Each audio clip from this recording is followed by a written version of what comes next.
सासर आळंदी, मातोबाची आळंदी. क्या बात आहे, वा खूप सुंदर. काय करतात भाऊजी? शेती. शेती करतात, शेतकरी आहेत. वा व्हेरी गुड. माहेरची अशी कुठली आठवण तुला सांगावीशी वाटते? माहेरच्या आठवण सांगायचंच झालं तर मी माहेरी इतकी सुखात राहिलेली आहे, जबरदस्त सुखात राहिलेली आहे, राजाच्या मुलीसारखी राहिलेली आहे. आणि आम्ही तिघजण आहेत, मोठा भाऊ, मोठी बहीण आणि मी लहान असल्यामुळं मी लाडकीच आहे. लाडकी शेंडेफळ. हो, त्यामुळं मी पण शेंडेफळच आहे. टाळी दे. हा, त्यामुळं लाडके असल्यामुळं त्या दोघांनी मला मारलं. मी त्यांना मारून पटकन कुठेतरी जाणार. ते माझ्या मागं यायला, ते मोठे असल्यामुळं कधी माझ्या मागं येत नव्हते. आणि मम्मीचा व्यवसाय असल्यामुळं आमच्या इथं सतत गिरायकं वगैरे असायची. पण त्यांच्या पुढनं मला पळून जायला काहीच वाटत नव्हतं. ते मागं कधीच येत नसायचे. मग ते पूर्ण त्यांचा राग शांत झाला की मग मी घरात यायचे. हा किस्सा माझ्यासाठी एकदम. अच्छा, म्हणजे खूप खोडकर होतीस तू लहानपणी. खूप खोडकर होतीस. आता सुद्धा आहे? नाही. ह्या वर्षी वारीनिमित्त विठू माऊलीकडे काय तू मागणार आहेस?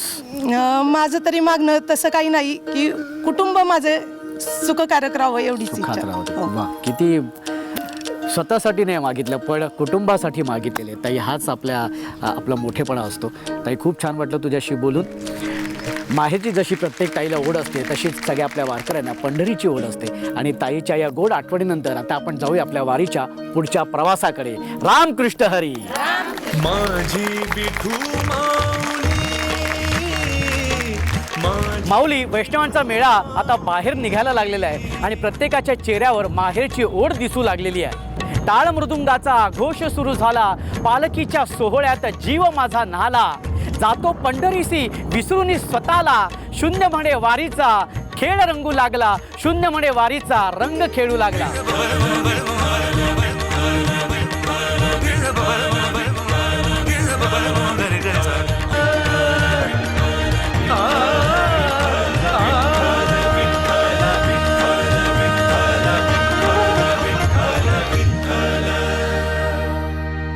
ताई, आपण आळंदीमध्ये आहोत. म्हणजे वारी तर तुम्ही प्रत्यक्ष डोळ्यांनी बघता, जी इथून सुरू होते आपली ज्ञानेश्वर माऊलींची. काय तो सोहळा असतो? सोहळा म्हणजे तो अद्भुतच असतो. इथं म्हणजे स्वर्गहून भारी एकदम सोहळा इथं बघण्यासारखा असतो. एकदम असा काही चमत्कारिक अनुभव तुम्हाला कधी आलेला आहे का? कळस आलतो माऊलींचा. हां, बरोबर त्या टायमाला प्रस्थान चालू झालं समजायचं असे. बरोबर. माऊली माऊलींचा निघाले. कळस हलतो त्यामागचं काय काय कथा आहे, म्हणजे काय गोष्ट आहे? माऊली सिद्धेश्वराची आज्ञा घेऊन निघालेली. हां, ते आता पंढरपूरला वारीला सगळ्या जनसमुदायाला घेऊन चाललेले. अच्छा अशीच कृपा आमची तिथपर्यंत जाईपर्यंत राहू द्या एवढीच इच्छा असते. अच्छा. हो. नमस्कार. रामकृष्ण हरी. तुम्ही एवढी का घाबरली तू? हा, बरं. आपलं सन मराठी वाहिनीवरती 16 सख्यांचा हा कार्यक्रम सुरू असतो आणि त्या आपला तो कार्यक्रम आहे तो खास आता वारीला आम्ही निघालेलो. तर वारी स्पेशल भाग आम्ही करतोय.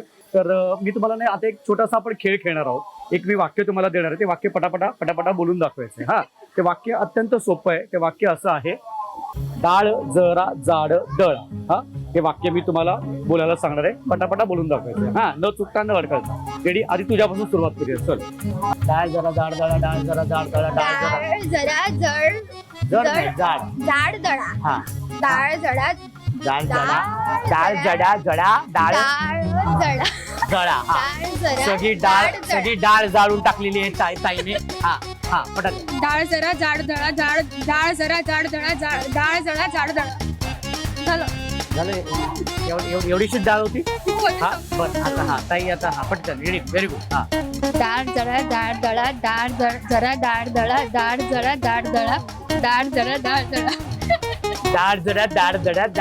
डाळ दडा डाळ दडा. डाळ दडा डाळ दडून डाळ सगळं चाललेलं आहे. पण खूप चांगला प्रयत्न केला तिघींनी. 16 सख्यांच्याकडून ही विठ्ठल रखुमाईची मूर्ती भेट वस्तू आम्ही तुम्हाला देतो. खूप खूप अभिनंदन तुमचं. आणि ही नक्की तुमच्या घरामध्ये ठेवायची आणि आमच्या 16 सख्यांच्या आणि सन मराठीची आठवण नक्की काढायची. तर मी आता एक प्रश्न तुला विचारतो. त्या प्रश्नाचं उत्तर तुला द्यायचंय. पण त्याआधी एक वाक्य सांगतो. ते वाक्य पटापटा बोलून दाखवायचं. हा, नाना लहान मामा महान. हा, हे वाक्य 10 वेळा बोलून दाखवायचं. नाना लहान मामा महान.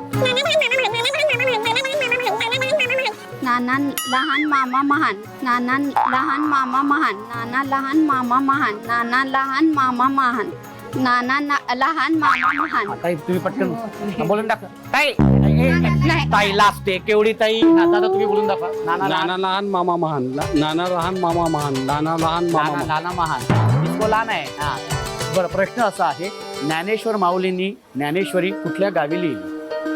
नेवासा हा नेवासा निवासा. रामकृष्ण हरी.